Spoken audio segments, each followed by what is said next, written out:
જી આજરોજ હું અત્યારે આહવા ભારતીય જનતા પાર્ટી કાર્યાલય પર આવ્યો છું.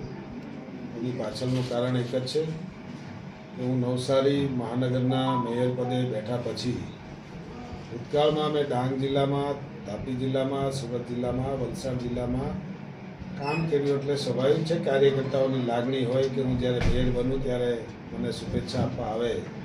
પરંતુ મેં અમારા બંને જિલ્લાના અધ્યક્ષ તાપીને ડાંગવાળાને કહ્યું હતું કે તમે મેસેજ કરજો કે કોઈ કાર્યકર્તા નવસારી સુધી ના આવે, કારણ કે આપણા પ્રધાનમંત્રી મોદી સાહેબે ઈંધણ બચાવો, ડીઝલ બચાવો, પેટ્રોલ બચાવવાનો જે સંદેશો આપ્યો છે અને 100-150 ફોર વ્હીલ લઈને લોકો નવસારી સુધી આવે એના કરતાં હું જ સામેથી ગઈકાલે તાપી કાર્યાલય પર હતો.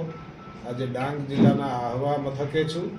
બધા જ કાર્યકર્તા મને અહીંયા મળી શકે અને એ રીતે એક ઈંધણનો પણ બચાવ થાય એટલે હું આજે અહીંયા પધાર્યો છું. બધા શુભેચ્છકો મને શુભેચ્છા આપવા મળી રહ્યા છે. આવતીકાલે આ જ રીતે હું વાંસદા, ચીખલીને વલસાડ પણ સામે ચાલીને જઈશ, જેથી કરીને બધા લોકોએ નવસારી સુધી આવવું ન પડે એવો આજનો મારો પ્રવાસ હતો.